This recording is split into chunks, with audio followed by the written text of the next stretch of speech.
नीतीश कुमार मालामाल और चंद्रबाबू नायडू ठन गोपाल। नमस्कार दोस्तों, बजट आ चुका है और बजट का विश्लेषण करने के लिए मैं आपके सामने हूं, आपके साथ हूं। इस बजट में नीतीश कुमार को बहुत कुछ दिया गया। नीतीश कुमार के राज्य बिहार के लिए 7 बड़ी बड़ी घोषणाएं कर दी गई। मिथिलांचल से लेकर सीमांचल तक को साधने की कोशिश की गई, लेकिन चंद्रबाबू नायडू को बुरी तरीके से इग्नोर कर दिया गया। चंद्रबाबू नायडू की कोई भी मांग इस बजट में नहीं सुनी गई, नहीं पूरी की गई। चंद्रबाबू नायडू जो कुछ चाहते थे उनको नहीं मिला। और दोस्तों, चंद्रबाबू नायडू के सांसदों की संख्या भी नीतीश कुमार के सांसदों से ज्यादा है। चंद्रबाबू नायडू के पास 16 सांसद हैं, नीतीश कुमार के पास 12 सांसद हैं, लेकिन फिर भी नीतीश कुमार की तो हर मांग पूरी कर दी गई, लेकिन चंद्रबाबू नायडू की कोई भी बात नहीं सुनी गई। आपको याद होगा, मैंने आपको बताया था कि चंद्रबाबू नायडू इस बार इस बजट में केंद्र सरकार से बहुत कुछ चाहते थे। दिसंबर और जनवरी के महीनों में उन्होंने दिल्ली के खूब चक्कर काटे, निर्मला सीतारमण से मिले, तमाम मंत्रियों से मिले, और चंद्रबाबू नायडू के सांसद भी अलग अलग मंत्रियों से मिल रहे थे।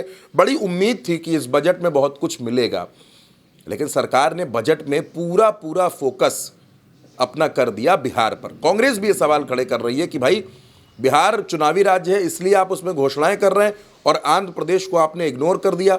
आंध्र प्रदेश खुद को मजबूत करने की कोशिश कर रहा है, लगातार आगे बढ़ने की कोशिश कर रहा है। चंद्रबाबू नायडू के सहारे आप प्रधानमंत्री हैं, इसके बावजूद आपने चंद्रबाबू नायडू को इग्नोर कर दिया। दोस्तों, आपको याद होगा 2019 में भी चंद्रबाबू नायडू ने इसी तरह एनडीए का साथ छोड़ दिया था, प्रधानमंत्री का साथ छोड़ दिया था। और आज जब वो बजट से बड़ी उम्मीदें लगा करके बैठे थे, और सिर्फ वही नहीं दोस्तों, उनकी सरकार के डिप्टी सीएम पवन कल्याण, उनके भी 2 सांसद हैं। यानी टोटल अगर आप देखिए तो 18 सांसद होते हैं, और अगर ये 18 सांसद साथ छोड़ देते हैं तो नरेंद्र मोदी की सरकार दोस्तों गड़बड़ा सकती है। नरेंद्र मोदी बहुमत के जो आंकड़ा है 275, उसके बॉर्डर लाइन पर पहुंच जाएंगे। चंद्रबाबू नायडू और पवन कल्याण नाराज हो गए। नीतीश कुमार को तो आपने साध लिया, लेकिन नीतीश कुमार के 12 सांसद हैं। नीतीश कुमार को आप जानते हैं, वो मौसम वैज्ञानिक हैं, वो आपसे बजट भी ले लेंगे और उसके बाद नीतीश कुमार खेल भी करेंगे। लेकिन चंद्रबाबू नायडू जो पूरी ताकत के साथ खड़े थे, उनको कुछ ना मिलना। और दोस्तों, दूसरी तरफ आप वक्फ बिल को भी थोपने की तैयारी कर रहे हैं। ऐसे में चंद्रबाबू नायडू के सामने तो दोहरी मुश्किल है। एक तरफ तो आप वक्फ बिल की तैयारी कर रहे हैं, दूसरी तरफ आप बजट में भी चंद्रबाबू नायडू को कुछ नहीं दे रहे हैं।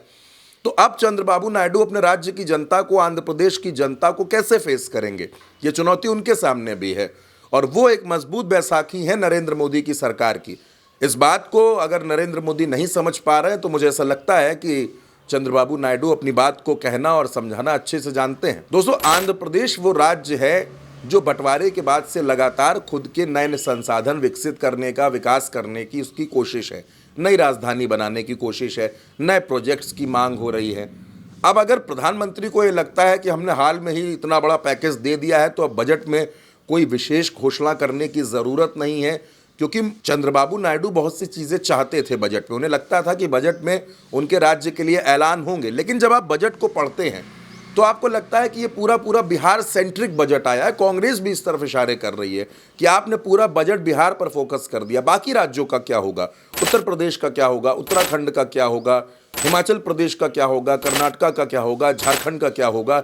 इन राज्यों के बारे में, पश्चिम बंगाल के बारे में आखिर सरकार ने क्यों नहीं सोचा? आखिर क्या सरकार के लिए सिर्फ चुनाव इंपॉर्टेंट है? तभी मधुबनी की डिज़ाइन की हुई साड़ी आज वित्त मंत्री ने पहनी। बिहार को फोकस करना था, बिहार में चुनाव है, इसलिए बिहार के लिए खजाना खोला गया और चंद्रबाबू नायडू को खाली हाथ रहना पड़ गया। अब दोस्तों, फैसला चंद्रबाबू नायडू को करना है कि आगे आने वाले वक्त में उनको क्या करना है। फिलहाल जो कुछ बजट में हुआ है वो चंद्रबाबू नायडू को निराश करने वाला है।